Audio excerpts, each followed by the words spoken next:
Hello everyone and welcome back. In this lecture, we're going to be learning about actions in Adobe Illustrator. So actions are kind of automated tasks which Adobe Illustrator helps us perform, okay? So as to prevent us from kind of having to do them over and over again. So for example, things that we want to do over and over again, we can turn them into actions by recording them, okay?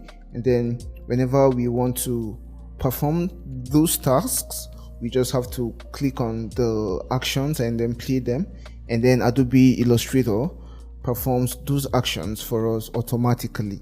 So these can help speed up our workflow in Adobe Illustrator. So to start, I'm going to create a new document. I'm just going to choose from this preset here. Perfect. And then to start, I'm just going to create an ellipse and maybe give it a fill color. So one thing with actions is they don't work on every effect or every task you want to do, but they have a lot of uses and you're going to find them really helpful. Okay, so some of the tasks I have observed they do not work on are maybe effects. Okay, so you can create actions for some of these effects. Okay, but in general, other things you can create actions for them. So I'm just going to start by opening up the actions panel. So come to Windows and then actions. Okay, so this is the actions panel, and then we have default actions. Now these are actions that come with Adobe Illustrator, and when you just open the folder here, you then see them. And then when you click on an action and then come to play current selection, so when you click on play, you then see that the action then happens, or the task then happens. Like for this one, we can see that it has reduced the opacity of the selected shape by 60, okay, to maybe 60%, okay, to 60%, as you can see here. So that's the action.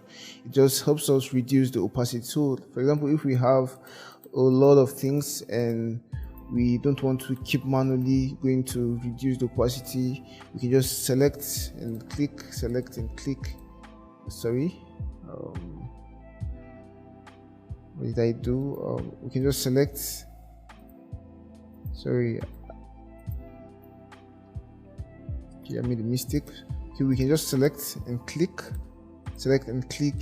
and you can see that it's easier to do that instead of just selecting and then going to kind of adjust the opacity. Okay, so this is as simple as what an action can be. Okay, so there are quite a lot of actions here. Okay, there are quite a lot of actions. We have this for the opacity 60, we have opacity 40 and screen. So I guess this one gives it the 40% opacity and then maybe makes the blending mode screen. Okay, let me just try it out and see.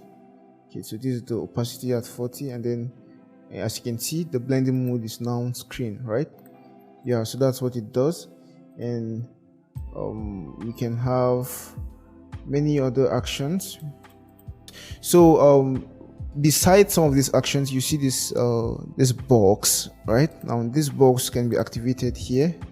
Not all of them will have the activation for this box. Okay, we won't be able to activate this box for all of them, but this box helps us to kind of further modify our action. Okay, so for example, if we have an action for, let's see, move, let's try this guy.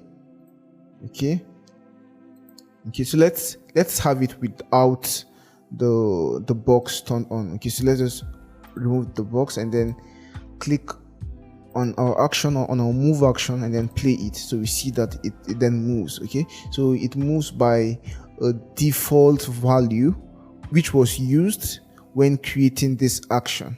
Okay, now what if we want to be able to edit the default value, the value of the move, right? Now that's where this box comes to play. So let's assume we have it here now, and then we have the box checked.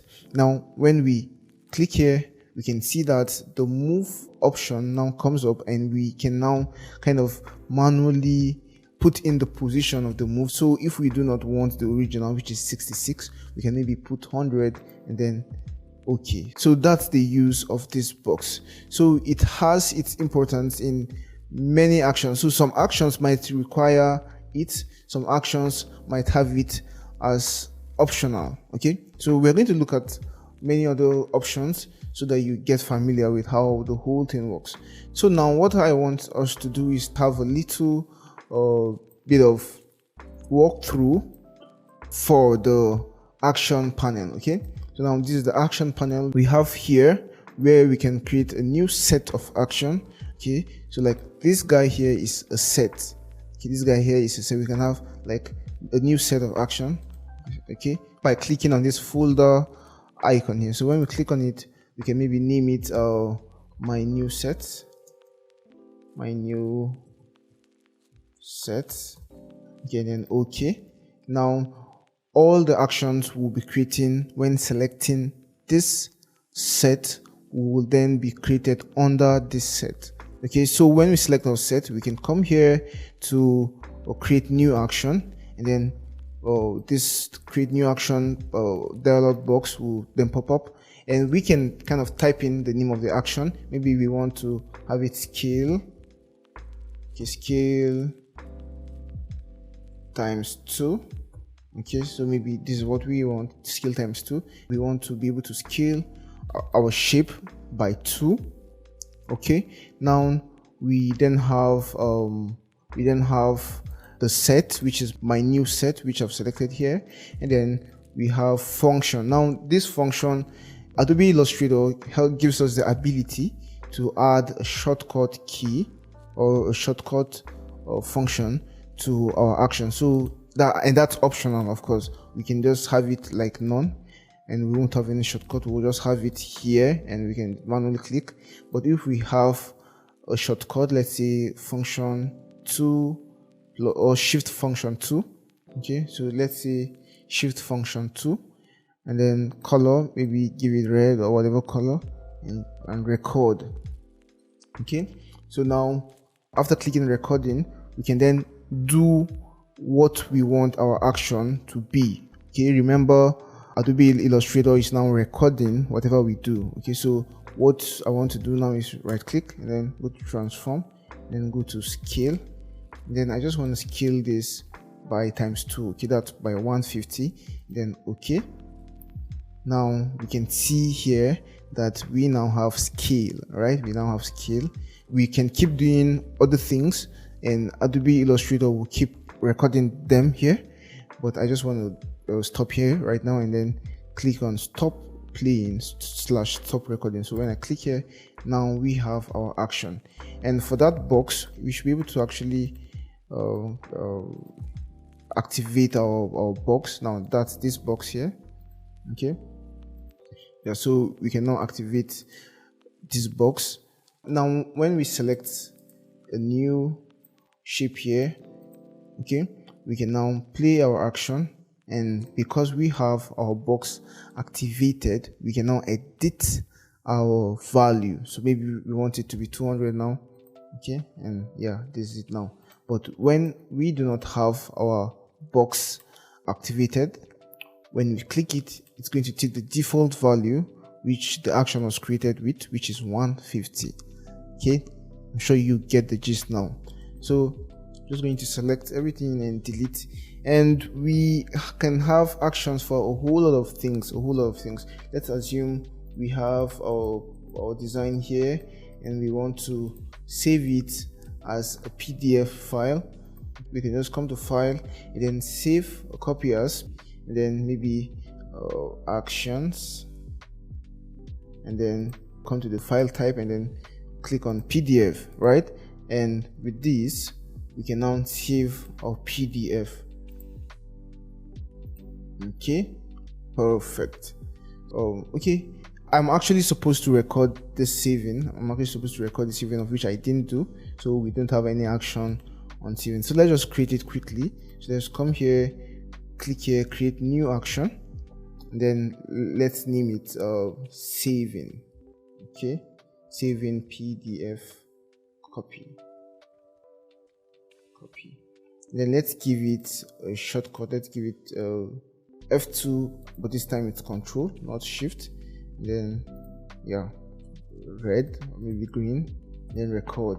So with this, now we come to File, save or copy, or Adobe PDF, and then just save it as Actions. Just replace it, and yeah, now we can see that we now have it saved as a copy, right? And now we can click on Stop Recording, and whenever we want to save a PDF file, we can just select this action. Okay, select this action and then play it. Okay, and we actually need to get this box checked in this case, because we have to write down the name and then select other options, right? Because we are saving. So that's why we need to have this box checked. So after having this box checked, when I click on play right now, we can see that now it enables us to now save our stuff. Okay, so let's just add some random letters to our name and then save. Now we can see that we are now able to save our PDF file with this action. Okay, so actions can work for a whole lot of things, can work for a whole lot of things. We can create opacity, just like how we saw with this guy here. Okay, now I want to try using our shortcuts. Okay, so I'm just going to try Control F2, and now we can see that we are now able to save. Okay, just like how we indicated for this guy here. And when I have Shift F2, we'll then be able to scale, just like for this other action here. So as you can see, the shortcuts are also working. Now I want us to try something out, something interesting. Okay, so I'm just going to come here, come to my my shape tool, and then select the star tool and just create a star. Okay, create a star, and then just come and give it a gradient. Then maybe make this guy this color and this other guy the color like this. Okay, and maybe I'll just kind of come and edit the colors. Okay, then make this guy maybe brighter like this, and then I want to make it a radial gradient. Okay, I want to make it a radial gradient.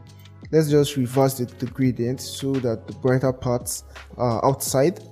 Okay, what I want to do is first create my new action. So I'm going to select my new set, then create new action. So I'm going to name it flowery shape, and I'm going to create an action for a flowery shape design. Okay, so I'm just going to give it F3 and Control F3, give it a random color and record. Now what I want to do is right click, go to transform and transform each. Okay, and I'm going to make this 15%. I'm going to reduce the size or the scale by 85%, and then I'm going to click on copy. Okay, now the next thing I will do is I'm going to right click, transform, and transform again. Okay, and the shortcut for this guy is Control D. So I'm going to keep Control D. Okay, until I achieve this very gradient like this. Okay, select and play and copy. So let's try. I selected out before it's finished, right? So let's try to have the new action, or let's try to have the action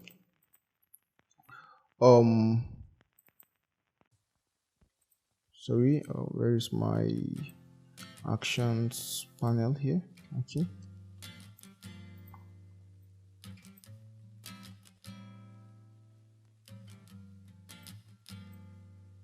Okay, so let's try to have the action with our gradient reversed.